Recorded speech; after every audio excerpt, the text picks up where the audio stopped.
Assalamualaikum warahmatullahi wabarakatuh, sahabat pengangguran, salam satu hobi, jalin silaturahmi. Oke, balik lagi bersama saya di channel Handy Endo. Kali ini kita sharing lagi cara cepat membuahkan anggur dengan 4 unsur. Dan 4 unsur ini sangatlah penting untuk menanam pohon anggur sampai berbuah ya. Jadi jangan di skip, tonton terus videonya sampai selesai. Oke, untuk sahabat semua yang belum subscribe, klik tombol subscribe-nya lalu tekan loncengnya agar video ini bisa lebih berkembang dan bisa memberikan informasi-informasi yang lebih bermanfaat lagi. Dan untuk sahabat semua yang sudah subscribe, saya ucapkan banyak terima kasih. Semoga menjadi ladang amal untuk semuanya, amin ya rabbal alamin. Oke sahabat, sebelum kita melakukan aktivitas atau kegiatan apapun itu, alangkah baiknya kita awali dengan baca basmalah. Bismillahirrahmanirrahim. Check it out. Oke sahabat, kita sharing lagi cara cepat membuahkan anggur dengan 4 unsur. Memang 4 unsur ini hal yang paling terpenting dalam menanam pohon anggur sahabat. Yang pertama, unsur tanah atau media tanamnya. Media tanam yang bagus yaitu media tanam yang membuat pohon anggur menjadi subur. Nah, media tanam ini pastinya berbeda-beda pemakaian bahannya sahabat ya. Beda daerah atau beda tempat pasti berbeda juga media tanamnya. Media tanam yang bagus di daerah satu belum tentu bagus di daerah lainnya. Jadi bagaimana caranya agar kita mendapatkan media tanam yang bagus? Yaitu dengan melakukan trial dan error sahabat ya. Kita buat beberapa media tanam dengan bahan yang berbeda-beda. Nanti kita akan mengetahui media tanam mana yang harus atau yang pas untuk pohon anggur kita sendiri. Ciri-ciri media tanam yang pas atau yang bagus kita bisa lihat dari pertumbuhan batang dan juga daunnya sahabat ya. Nah ini bisa dilihat sahabat, daunnya sangat subur sekali dan pertumbuhannya pun bagus ya. Jadi saya di sini sudah bisa menentukan media tanam yang mana atau media tanam apa saja yang harus saya pakai untuk pohon anggur yang ada di sini. Nah, media tanam yang ada di sini yang saya pakai dan saya anggap bagus atau saya anggap cocok, saya anggap pas, belum tentu bagus untuk daerah yang berbeda sahabat ya. Jadi di sini media tanamnya yang saya pakai bahan-bahannya yaitu sekam bakar, sekam lapuk, humus bambu, dan juga pasir kali sahabat. Itu saja yang saya pakai untuk menanam pohon anggur yang ada di sini. Nah sekarang unsur yang kedua yaitu air. Nah untuk penyiraman ada yang dilakukan 1 hari sekali, ada yang dilakukan 2 hari sekali, ada yang dilakukan 3 hari sekali, dan seterusnya. Bahkan ada yang 1 minggu sekali sahabat. Misal teman kita melakukan penyiraman 2 hari sekali dan sangat bagus untuk pertumbuhan anggurnya, dan kita lakukan di tempat kita, itu belum tentu akan bagus sahabat. Jadi ketika teman kita memberikan info, kita jangan telan mentah-mentah sahabat.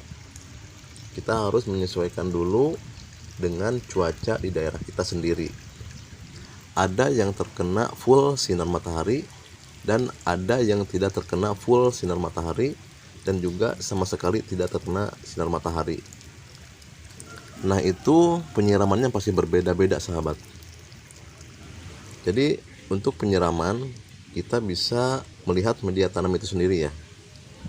Bahkan sekarang sudah banyak alat untuk mengukur pH-nya sahabat. Dan jika tidak punya atau tidak ada alatnya, kita pegang media tanamnya. Jika media tanamnya kering, baru kita lakukan penyiraman. Jika masih lembab, kita jangan dulu menyiramnya. Nanti kita punya ukuran sendiri sahabat untuk penyiramannya. Nah di sini saya lakukan penyiraman 2 hari sekali sahabat ya. Karena memang terkena matahari walaupun tidak full ya.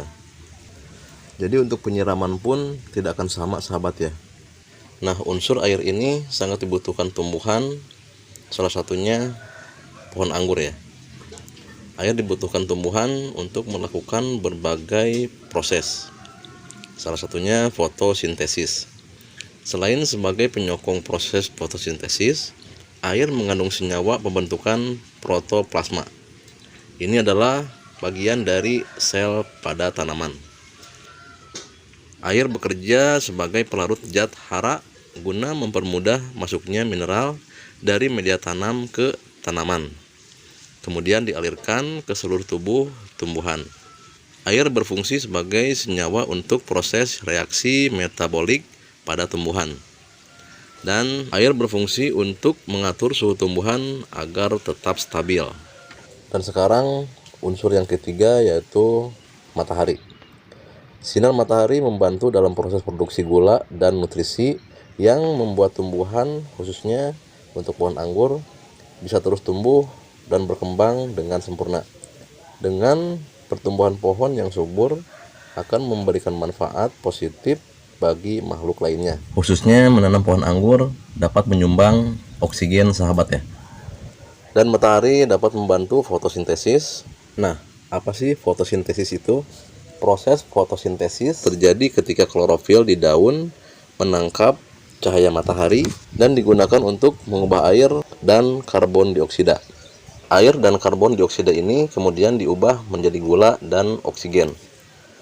Gula yang dihasilkan bisa digunakan langsung oleh tumbuhan atau disimpan dalam bagian lain, seperti buah, dan menjadikanlah buah terasa manis.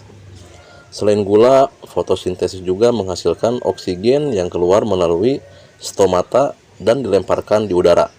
Oksigen inilah yang dihirup oleh manusia untuk bernapas. Jadi, marilah kita menanam anggur sebanyak-banyaknya. Tumbuhan atau tanaman yang terkena sinar matahari cukup lebih baik pertumbuhannya daripada yang tidak terkena sinar matahari sama sekali. Dan tentunya masih banyak sekali manfaat dari matahari ya. Dan sekarang unsur yang keempat yaitu oksigen atau udara. Kenapa oksigen dibutuhkan oleh tanaman? Sementara tumbuhan menghasilkan oksigen dari proses fotosintesis. Oksigen dari hasil fotosintesis itu hanya untuk daun, batang, bunga, dan buah. Lalu bagaimana dengan akar? Yang dimana akar berada di dalam tanah dan tidak ada proses fotosintesis. Nah, akar akan mendapatkan oksigen atau udara dari ruang-ruang kosong dalam media tanam yang dibuat oleh cacing tanah. Makanya para petani sebelum menanam mereka akan menggemburkan dulu tanahnya ya, agar ada ruang untuk masuknya udara atau oksigen. Jadi media tanam di dalam pot pun sama sahabat ya, seperti media harus poros. Dan alangkah baiknya memakai seperti ini sahabat. Jadi udara atau oksigen dapat masuk atau disebut dengan aerasi. Jika akar mendapat pasokan oksigen yang cukup, maka akar akan menyerap lebih banyak nutrisi dan tumbuh dengan cepat. Tanpa adanya oksigen, akar akan kehilangan kemampuannya menyerap nutrisi dan tumbuhan akan mati. Nah, jadi dari 4 unsur itu banyak sekali manfaatnya sahabat ya. Jika 4 unsur tadi sudah tercukupi, maka pupuk akan berpengaruh hanya sedikit saja sahabat. Jadi yang pertama bukanlah pupuk, melainkan 4 unsur tadi sahabat ya. Tanaman tidak akan mati jika tidak dipupuk, tapi tanaman bisa mati karena pupuk jika pemakaiannya berlebihan sahabat ya. Nah, jadi setelah 4 unsur tadi sudah tercukupi, maka pohon atau tanaman pun akan cepat berbuah sahabat ya.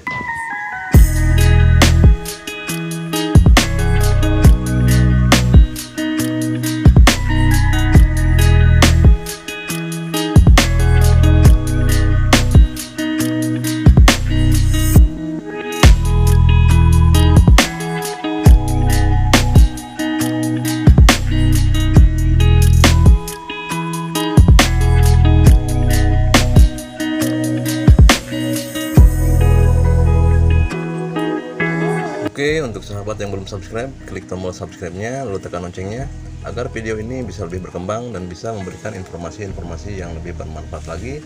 Dan untuk sahabat semua yang sudah subscribe, saya ucapkan banyak terima kasih. Semoga menjadi ladang amal untuk semuanya. Amin ya rabbal alamin. Oke sahabat, semoga bermanfaat. Salam pengangguran, salam satu hobi, jalin silaturahmi. Saya pamit undur diri. Wassalamualaikum warahmatullahi wabarakatuh.